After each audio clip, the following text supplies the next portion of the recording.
भगवान से क्या मांगते थे स्वामी विवेकानंद? प्रेरक प्रसंग। स्वामी विवेकानंद प्रेरक प्रसंग। आज 12 जनवरी को स्वामी विवेकानंद जयंती है।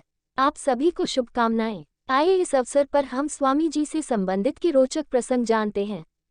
1884 में स्वामी विवेकानंद के पिताजी का स्वर्गवास हुआ और उनके जाते ही घर की स्थिति खराब हो गई। जिन लोगों से उनके पिता ने कर्जा लिया था वे बार बार घर पर पैसे मांगने आने लगे और उनके पैसे चुकाने में घर की सारी पूंजी चली गई।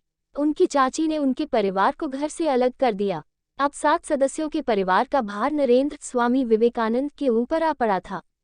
नरेंद्र उस समय लॉ के प्रथम वर्ष में था, पर घर की परिस्थितियों को देखते हुए उसने लॉ छोड़ दिया और नौकरी की तलाश करने लगा। घर की परिस्थितियां इतनी खराब हो गई थी कि कभी कभी दिन में एक बार ही भोजन हो पाता था। नरेंद्र दिन भर कंपनियों के और ऑफिसों के चक्कर लगता था ताकि एक नौकरी मिल सके जिससे घर का खर्चा चल सके, पर बहुत प्रयास करने पर भी कोई नौकर नहीं मिली। पढ़ें स्वामी विवेकानंद से जुड़े 20 रोचक तथ्य जो शायद आप नहीं जानते। नरेंद्र उस समय बीए पास था, इसलिए अधिकारी वर्ग के पदों के लिए आवेदन करता था, पर जब उसे कोई नौकरी नहीं मिली तो फिर उसने क्लर्क के पदों पर भी आवेदन करना प्रारंभ कर दिया। दिन भर भूखे प्यासे पैदल चलकर उसने कई इंटरव्यू दिए, पर कहीं भी उसे एक नौकरी नहीं मिल सकी। इसी तरह एक दिन जब वह इंटरव्यू में रिजेक्टेड होकर लौट रहा था तभी अचानक सड़क के किनारे बेहोश होकर गिर पड़ा। जब उसे होश आया तब वह घर पर था, लेकिन अब उसका भगवान पर से विश्वास उठ गया। उसने मन ही मन सोचा, यदि भगवान होते तो क्या इतने प्रयास करने पर भी सफलता न देते। यह बात किसी ने जाकर दक्षिणेश्वर के काली मंदिर में श्री रामकृष्ण परमहंस को बताई। उन्होंने कहा, नहीं ऐसा नहीं हो सकता, तुम नरेंद्र से मेरे पास आने के लिए कहना।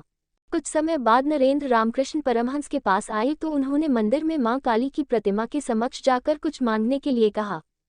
नरेंद्र मंदिर में गया और ध्यानस्थ बैठकर आ गया। पढ़े प्रेरक प्रसंग। नरेंद्र की हिम्मत तथा करुणा। परमहंस जी ने पूछा, क्या मांगा? उसने कहा, ज्ञान और भक्ति।